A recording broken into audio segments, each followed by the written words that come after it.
하나님의 말씀은 히브리서 3장 7절에서 11절까지. 그러므로 성령이 이르신 바와 같이 오늘날 너희가 그의 음성을 듣거든 노하심을 격동하여 광야에서 시험하는 때와 같이 너희 마음을 강팍해 하지 말라. 거기서 너희 열조가 나를 시험하여 정음하고 40년 동안에 나의 행사를 보았느니라. 그러므로 내가 이 세대를 노하여 가로되 저희가 항상 마음이 미혹되어 내 길을 알지 못하는도다 하였고, 내가 노하여 맹세한 바와 같이 저희는 내 안식에 들어오지 못하리라 하셨다 하였으니. 아멘. 이 본문에 보면 인간 실상이 인간 대 인간으로 향해 있는 것이 아니고, 인간의 마음은 항상 하나님께 노하는 본성을 지니고 살아나는 땅이라는 사실을 광야가 아니면 나타나지 않게 돼 있어요. 하나님께서 인류의 샘플, 인류를 대표해서 이스라엘로 하여금 애굽에서 나와서 그냥 약속의 땅에 들어보내지 않고 관 같은 광야를 보지 않는 율법을 경유해서 약속의 땅에 가도록 하셨습니다. 그렇게 함으로써 그 약속의 땅이라는 곳이 인간이 왜 들어갈 수 없는 땅인지를 보여주시고자 하는 거예요. 오늘 본문 10절의 말씀처럼 이 세대가 자기 길은 열심히 챙기는데 여기 여호와의 길을 몰라요.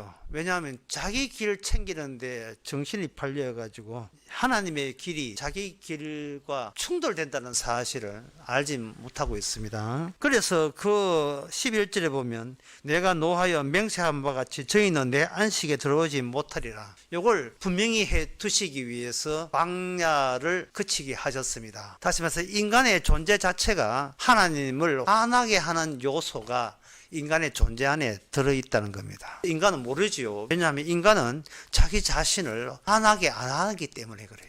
이 세상에 내 편은 나밖에 없다. 내가 나로 인하여 화내기 위해서 얼마나 예를 쓰는지요. 그런데 그것으로 인하여 하나님 쪽에서 화를 내고 있다는 겁니다. 여호와의 길을 몰라 분노하고 있다는 겁니다. 하나님은 그냥 하늘에 계시지 무슨 하나님의 길이 있느냐. 그런데요, 하나님이 둘로 나뉘어져서 한 분이 이 땅에 내려왔거든요. 인간세계에 들어오신 하나님은 이스라엘과 동행하면서 하나님은 자기 길을 가요. 그런데 이스라엘 사람들은 자기 길이 하나님의 길인 줄 오해하게 된 거예요. 너희가 가는 길은 하나님께서 나를 화나게 하는 길이고 자기를 염두에 두고 너희가 가는 길은 어떤 식으로든 지옥으로 가는 길인 것을 그 율법이 그거를 분명히 밝혀주고 있습니다. 오늘날 우리가 율법이라 하면서 내가 굳이 지켜야 될 말씀이라고 우리가 그렇게 생각하는데, 샘플된 이 이스라엘 광야 생활은 율법이 그냥 지켜야 될 그게 아니라 율법이 삶의 체험장이에요. 삶의 체험의 장이 되고 말았습니다. 율법이 있음으로써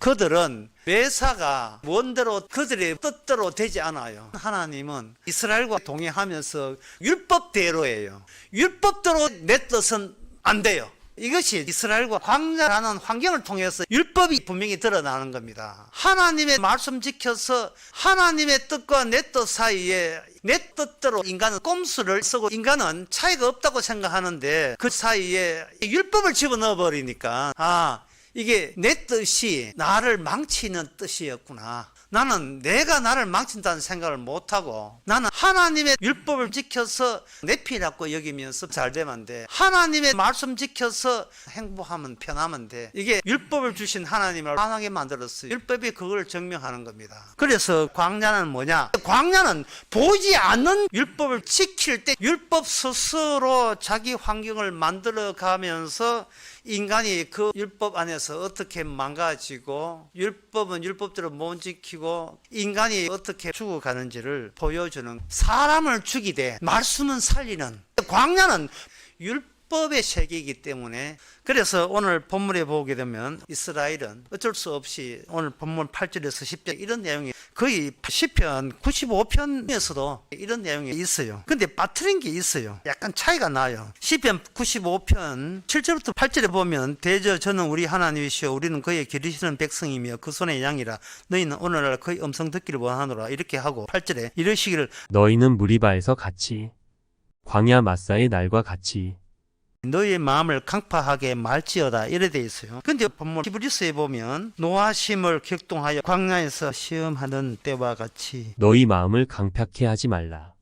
이래 돼 있어요. 근데 구약에서는 브리바라는 장소, 마사라는 장소, 마사가 맹브리바예요. 같은 장소인데 사건을 분리해서 표현을 하기 때문에 브리바, 하나님과 다투었다. 그 다음에 마사, 하나님과 우리와 같은 편, 하나님은 우리를 도와주는 편이 있으면 좋겠다. 하나님은 우리 편이 되었으면 좋겠네 식으로 과연 그런 하나님일까 하고 인간 쪽에서 테스트한 그 지점이라고, 그 일이라고 마사. 인간 쪽에서 시험했다는 거예요. 인간이 하나님을 환하게 시험할 입장이 안 되는데 감히 시험했다는 거예요. 시험을 한 것은 내 방식을 동원해서 하나님을 측정해 나선 거예요. 그것이 하나님을 환하게 만든 겁니다. 네가 왜 하나님을 측정해? 네가 측정해서 얻으려는 게 뭐야? 네가 교회 나와서 얻으려는 게 뭐야? 같은 이야기예요. 나 교회 나왔다. 하나님이 나를 도와주는지 안 도와주는지, 하나님이 살아계신지, 애초부터 하나님이 없는 존재인지 시험하려고 교회 나왔다. 그러면 그 교회는 마사바 브리바가 되죠. 하나님과 충돌하는 곳, 하나님을 화나게 하는 장소. 그래서 몽땅 지옥 가는 교회 집단, 그렇게 되는 거죠. 안식에 이르지 못하는 거니까. 그러면 우리 생각에는 하나님과 다투지 않고 마사바 브리바를 빼는 그런 식으로 하나님을 시험 안 하면 되지 않느냐. 그런데 광야라는 것은 애굽의 연속이에요. 다시 말해서 광야를 통과하지 않으면 약속의 땅도 없어요. 광야라는 것은 샘플이니까, 샘플, 모든 인간의 샘플이 이스라엘이니까 광야를 통과하지 않으면 어떤 사람도 약속의 땅에 천국에 못 갑니다. 어떤 사람도 마사바 브리바를 경유하지 아니하면 인간은 이 땅에 태어난 존재 이유가 없어요. 왜냐하면 인간 세계에 들어오신 하나님은 인간을 시험하는 주기이기 때문에 시험하는 인간이 어떻게 죽어가는지를 보여주는, 인간이 빠져버리면 하나님은 광야 실험을 안 해요. 인간이 그 혐형 앞에 놓여 있는 그 샘플 시료거든요. 테스트하는 주체가 하나님이지 인간이 아니다 이 말이죠. 그 테스트하는 장소가 광야예요. 그리고 이 세상입니다. 인간은 뭐 신자들 전부 다 이 광야를 통과하게 되어 있습니다. 그래서 옛날 구약 이스라엘은 그런데요. 지금 여기 시편 구약에서 마사바 브리바 요 장소를 분명히 시편 구약에서는 언급을 했는데 여기 히브리서에서는 그걸 뺐습니다. 뺀 이유가 이스라엘 테스트를 굳이 다른 민족한테 똑같은 이렇게 테스트를 해봤자 소용없어요. 왜? 샘플이 벌써 하나님께 대들었으면 다른 민족도 마찬가지예요. 이미 테스트가 끝났어요. 그 끝났다는 그 사건이 바로 십자가입니다. 예수님이 우리의 샘플이 되어서 하나님 아버지께 버림받았잖아요. 그러면 끝났어요. 내가 누구냐, 나는 어떤 존재냐 하는 문제에 대해서 십자가로 이미 확정 났습니다. 누구십니까? 내가 어떤 존재입니까? 해봤자 소용없어요. 끝났어요. 구약이 끝나고 히브리서는 신약이에요. 신약 입장에 보면 이 구약은 뭐냐? 아직 시간마저 완성되지 않는 기간입니다. 시간이 완성되지 않는 유예, 시간이 남아있다, 유예, 남아있는 거예요. 이것은 무엇을 뜻하느냐? 척박한 어려운 삶의 환경에 산다고 해서 우리 자신이 온전히 드러나는 것은 이거는 구약적 발상이에요. 시간이 완성되지 않는 구약적 발상이에요. 그때 구약 사람들이 얼마나 힘들고 물이 없고 먹을 양식도 없어서 얼마나 원망하겠어. 구약적 발상이에요. 하나님께 원망한 구약 사람들 충분히 이해한다. 제가 전에 그 이스라엘을 간 적이 있는데 광야 그 마사로 갔었어요. 하나님께 원망한 그 장소, 정말 사는 게 자체가 아예 엄두가 안 날 정도로 황폐한 광야 지역입니다. 아무것도 없어요. 그걸 60만 남성만 60만 대군이 와서 황폐한 광야 지역 지났으니까 원망하잖아요. 그 테스트하는 이스라엘 사람들의 한계가 그거예요. 그런 척박한 환경 속에서 우리는 하나님을 원망했다, 우리는 하나님을 대들었다, 야 우리는 이것밖에 안 되는구나 알았다 하잖아요. 여전히 구약적 발상에 머물러 있는 거고, 신약에 오게 되면 아무리 우리가 힘든 인생 속에 살면서도 인간은 자기 자신에 대한 미련을 끝까지 포기하지 않습니다. 구약은 하나님 만든 광야 세계에 있지만 신약은 왜 그러냐? 신약은 인간들 스스로 이 세상을 광야라고 여깁니다. 신약은 교회에 나와서 이 세상을 광야라고 여겨서 거기서 스스로 고생하면 언젠가 낙이 온다. 이 광야 설교를 듣습니다. 광야 같은 이 세상. 결혼식 할 때 광야 같은 이 세상에서 서로 의지하고 살겠습니까? 사람이 광야 같은 이 세상, 힘든 이 세상, 내가 죽을 수밖에 없는 이것이 인간들로 하여금 도리어 삶의 의욕을 부추기는 환경이에요. 이게 힘들지요, 어렵지요, 괴롭지요. 하지만 내가 이대로 죽을 수는 없다. 아무리 이 세상이 힘들다 하지만 옛날 이스라엘 사람들은 하나님께 원망하고 불평했지만 나는 오게 나서 못 견디겠다. 나는 하나님께 찬양하고 영광 돌리겠다. 이런 삶의 의욕을 부추기는 식으로 광야를 해석해버려요. 그래서 광야 이야기 하게 되면 옛날 구약 이스라엘은 실패했지만 나는 하나님을 버리지 않겠습니다. 거기다가 뭐 또 더러운 풍문이 있어가지고 혹시나 미흡한 게 있을까 싶어서 성령의 힘으로 은혜로 성경을 보는 거예요. 광야라 하는 것은요, 인간을 살려주는 환경이 아니에요. 그동안 살려준 은혜를 전부 다 회수하는 환경이 광야입니다. 은혜를 주서 살려주는 게 아니고 줬던 은혜를 다 뺏어가 버려요. 은혜를 회수함으로써 인간으로 하여금 못 견디겠다 회수하는 환경이 광야입니다. 그러니까 벌써 옛날 구약 사람이나 오늘날 우리가 말한 이 세상 환경 속에서 우리는 똑같은 인간이에요. 나를 살려주는 하나님이라는 입장에서는 똑같은 광야라는 환경을 갖고 있어요. 그래서 구약 사람 입장에서 마찬가지고 오늘날 말한 이 세상 마찬가지고 나를 살려주는 하나님이 이 세상 힘들게 살면 살려줄 거죠. 힘들게 살면 살려줄 거죠. 그동안 힘들게 산 그 보람이 있어야 되지 않겠습니까? 하나님이 시킨 대로 다 할 테니까 살려줄 거죠. 이런 관점에 성경을 보는 거예요. 그러나 이 광야라는 것은 살아야 된다는 은혜의 교체 공간입니다. 내가 살아야 된다는 은혜를 다 뺏어감으로써 네가 이 광야라는 환경 속에서 필히 죽어야 된다는 은혜를 교체해줘야 비로소 약속의 땅에 입성할 수가 있습니다.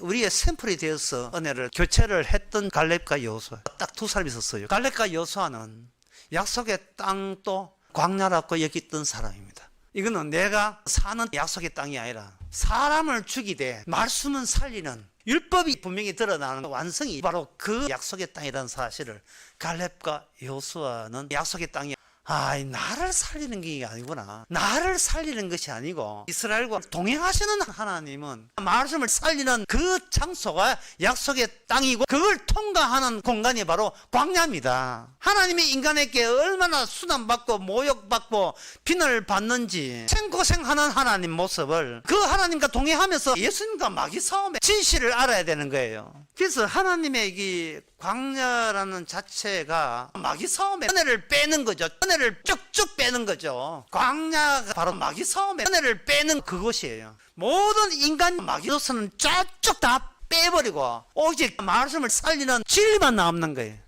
하나님은 언약을 살리는 분이구나. 하나님의 정신만 남는 거. 그게 애굽에서 하나님이 자기 백성 약속의 땅까지 이사하는 방식이에요. 일체 인간의 것은 말씀, 율법, 언약이 거기에 섞이지 않아야 돼요. 인간의 것은 다 뽑아야 돼요. 그러면 그 신약의 성도는 그 성도는 누가 되느냐? 내가 되는 게 아니에요. 나라는 건 다 뽑아내었으니까 내가 되는 건 없어요. 다 뽑아내었으니까 내가 구원이 됐다 이거 없어요. 나라는 것은 구원이고 뭐 다 빼버렸으니까 남아있는 것은 진리의 덩어리 그리고 그걸 감싸고 있는 진리의 보자기. 나라는 것은 보자기밖에 안 되죠. 인간은 그런 사람 없어요. 그걸 가지고 사람이 아니고 진리의 덩어리 성도라고 합니다.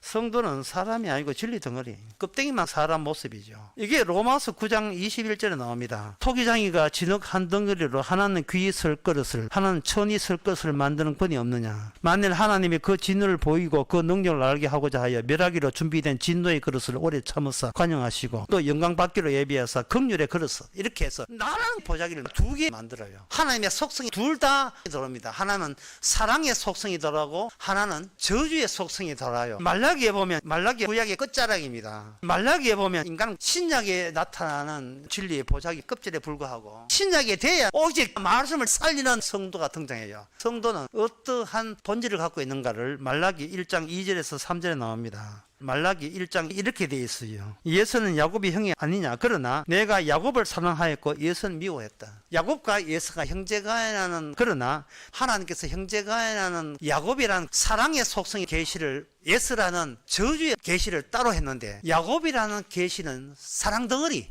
예수라는 그 계시는 저주 덩어리예요. 이것을 광야라는 공간을 통해서 하나님께서 나라는 것은 쪽쪽 다 뽑아내지요. 그래서 하나님의 이 광야라는 자체가 너무 내용이 함축돼서 듣기는 어려울 거예요. 이스라엘이 광야를 통과했다 또는 지내왔다 이게 구약적 관점이라면 신약적 관점은 성도가 움직이는 광야다 이래 보면 돼요. 왜냐하면 광야 자체가 시간적 유예가 있는 것이 구약적 광야라면 신약에 오게 되면 광야 자체가 시간적 유예가 없어져요. 그 광야 안에 시간이 완료가 돼요. 광야 시절 말씀이 인간 속에 계시란 이름으로 성도 본질로 그게 차곡차곡 성도 안에 담겨있게 돼요. 그래서 성도가 가는 쪽은 불신자 입장에서는 성도 그 존재 자체가 불신자한테 부딪힘이 되고 다툼이 되고 그들에게 시험거리가 되는 거예요. 같은 DNA 가진 네가 뭔데 말이 왜 안 통해? 네 내 아들 맞아? 당신 내 아내 맞아? 당신 내 남편 맞아?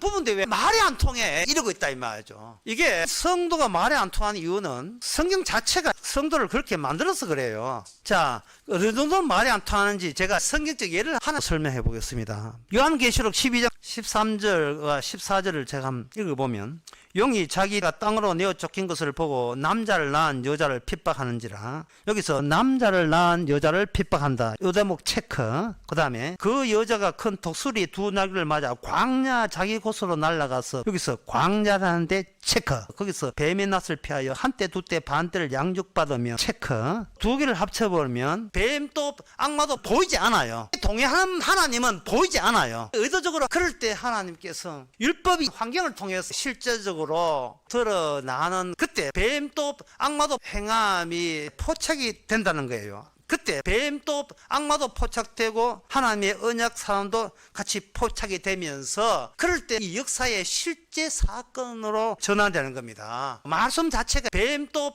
악마도 포착이 되고 그럴 때 실제 사건들을 의도적으로 하나님께서 역사 속에 일으켰다 이 말입니다. 근데 그거는 우리 보통 역사에서는 뭐냐? 사람이 하는 거잖아요. 사람이 일으키는 일이잖아요. 근데 성경에서는 성경 자체가 사람을 죽이되 말씀은 살리는 율법의 세계이기 때문에 오직 말씀을 살리는 뱀이 악마가 하는 일이 성경에서는 실제로 역사 속에 하나의 흔적으로서 드러나고 있다는 거예요. 그런데 조건이 있어요. 뭐냐 하면 남자를 낳은 여자가 등장해야 돼요. 남자를 낳은 여자, 메시아를 품었던 여자가 등장해야 돼요. 이러니 말이 안 통하는, 이게 성경 자체가 그래요. 지금까지 이야기하는 말이 안 통하는, 광야는 말씀, 율법, 언약이 주인공이에요. 말씀이라는 게 뭐냐 하면 주의 이름이 말씀과 함께 등장하잖아요. 함께 동행하는 하나님은 보이지 않아요. 근데 광야는 보이지 않는 동행하는 말씀, 율법, 언약이 주인이에요. 광야에서 보는 것만 보는 인간들은 뭐냐? 인간들은 종이 돼요. 종. 주인이 못하고 종이 된다고요. 그게 민수기 22장 25절에서 29절에 나오는데 그건 뭐 여러분 다 아는 거니까 제가 줄여서 설명해 보겠습니다. 발람이라는 선지자가 나귀를 타고 가는데 그때 민수기 22장 25절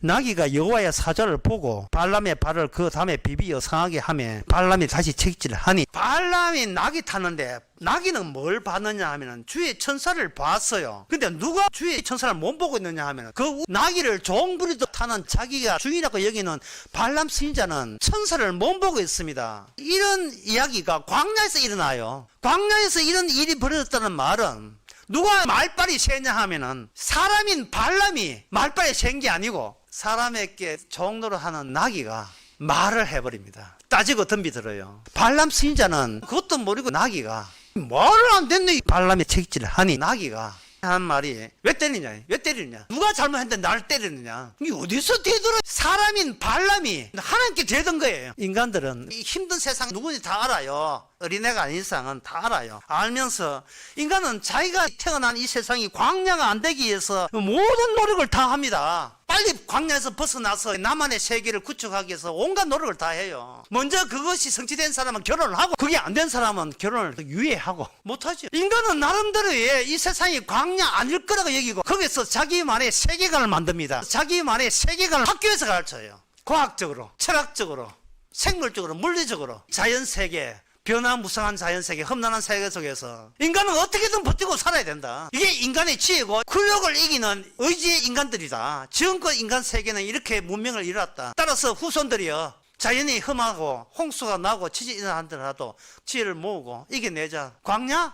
우리 힘으로 버텨내자. 이 교육을 우리는 어릴 때부터 줄곧 받아왔습니다. 그런데 그러면 그럴수록 그 인간들이 광야에서 일어난 사실을 그들은 놓치고 있습니다. 그건 뭐냐 하면은 인간 세계에서 이 세상은 자기를 살리기 위한 터전, 땅, 인간 문화 환경 개선, 탄소 줄이기, 메탄가스 줄이기, 온실 효과 줄이기 이런 식으로 해서 후손들에게 살만한 이 세상을 물려주자. 이게 구호가 되는데 뭐를 놓쳤느냐 하면은 출애굽기 17장 8절에 있는 이 말씀을 놓쳤어요. 그때에 아말렉이 와서 이스라엘과 르비딤에서 싸우니라.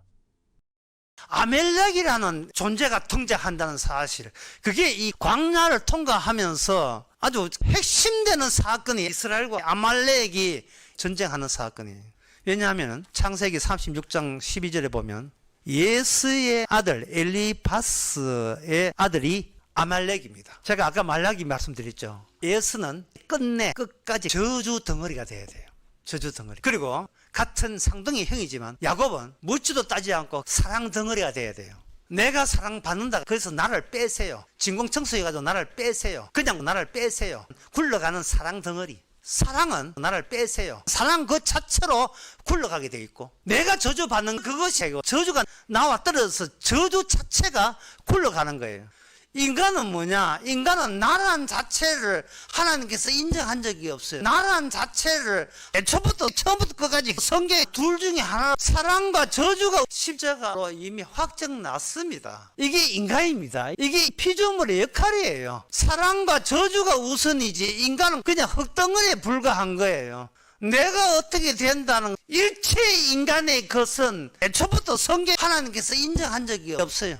구약은 하나의 시간이 유예된 기간이니까 하나님이 이스라엘 상대해 주는데, 신약이 되어버리면 이제는 인간 상대할 수 있는 그 기간이 끝나버려요. 이제는 인간 대신 누구를 상대하느냐? 하나님이 예수님하고 상대합니다. 예수님의 속성 두 가지 있어요. 하나는 저주를 저주되게 하는 능력을 예수님 갖고 있고, 또 하나는 사랑을 사랑되게 하는 능력도 예수님 갖고 있어요. 이게 하나님의 공의의 능력과 그리고 자비의 능력, 사랑의 능력, 공의의 능력 둘 다 예수님이 합류하고 있습니다. 세상에 일어나는 모든 일은 예수님의 이야기예요. 스토리 오브 지저스. 예수님 스토리예요. 예수님의 이야기예요. 보는 것만 보는 인간, 우리 이야기 아닙니다. 이 광야라는 이 세상에서 전쟁하는 아말렉은 사람을 노립니다.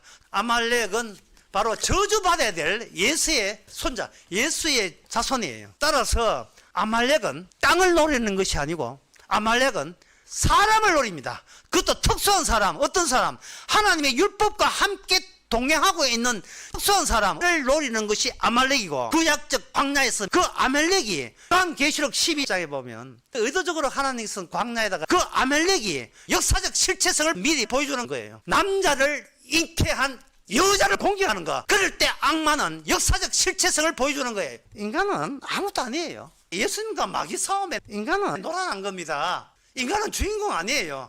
악마가 이스라엘을 공격하는 것은 뭐냐? 악마가 우리를 공격하는 이유는 이 세상은 악마가 왕이 되는 그걸로 해서 예수님께서 대가볼리에 귀신 들린 자를 찾아왔잖아요. 그때 귀신하는 말이 그냥 왕이 되는 그걸로 가만히 이대로 놔두지 왜 오십니까? 우리 인간들끼리 살도록 놔두지 왜 하나님이 사람 사는 땅에 왜 오십니까? 그냥 하늘에 그냥 계시지. 우리를 멸하러 왔습니까? 아직 때가 안 됐는데 왜 우리를 멸하러 왔습니까? 이거 사람 말이 아니에요. 귀신 말입니다. 귀신의 뜻은 한결같아요. 악마는 내뱉은 말, 선한 양심 자기가 처리하지 않습니다. 선한 양심, 악한 양심 네가 이제 파악했잖아. 내가 너를 신으로 바꿔줄게. 선악과는 잊어라. 그러니까 선악과 아는 지식으로 너도 신처럼 살자. 이게 선한 양심, 보고 아는 지식으로 이상적인 사람 사는 인간 세계잖아. 이건 네 속어도 거부감 안 일어나지. 전혀 거부감 안 일어나지. 거부감이 안 일어나요. 인간은 뭐 신자들 전부 다 거부감 일어나지 않습니다. 이게 순한 양심 아는 지식으로. 왜? 우리는 태어날 때부터 그러고 싶어요. 내 세계가 절대적 세계이고 싶어요. 나를 잃어버리지 않은 상태에서 순한 양심 아는 지식으로 하나님의 말씀 지켜서 전국 가고 싶어요. 약속의 땅에 가고 싶어요. 나를 안 다치고 구원받고 싶은 겁니다. 그 악마의 아이디에서 만들어낸 게 그게 바로 종교라는 거예요. 기독교라는 거고 그게 바로 교회라는 거예요. 악마의 아이디에서 만들어낸 게 안 다치고 천국 갈 수 있는 거예요. 그런데 하나님께서 이 광야에서 아주 특수한 인간 만들기는 이걸 악마도 알았어요. 그래서 보통 광야가 고기 나오고 물이 나오면 살만하다 하는데 그거는 이스라엘의 순진한 생각이고, 아말렉은 아예 이스라엘이라는 종족 자체를 이스라엘은 이 세상에서 없기를 바라는 겁니다. 그래서 출애굽기 17장에 보면 의도적으로 하나님께서는 광야에다가 자기 백성 보내 악마가 아말렉이 저주받을 자들이 이스라엘 메시아를 품은 여자를 어떤 식으로 공격하는지를 역사적으로 체험케 했습니다. 그리고 이렇게 이야기합니다. 출애굽기 17장 14절에 여호와께서 모세에게 이르시되 이것을 책에 기록하여 기념하게 하고 또 계시가 추가된 거예요. 계시가 만들어내는 작업에 이스라엘로 생산된 그 계시는 사람이 움직이는 겁니다. 여호수아의 귀에 외워 들리라. 내가 아말렉을 없이 하여 천하에서 기억도 못하게 하리라.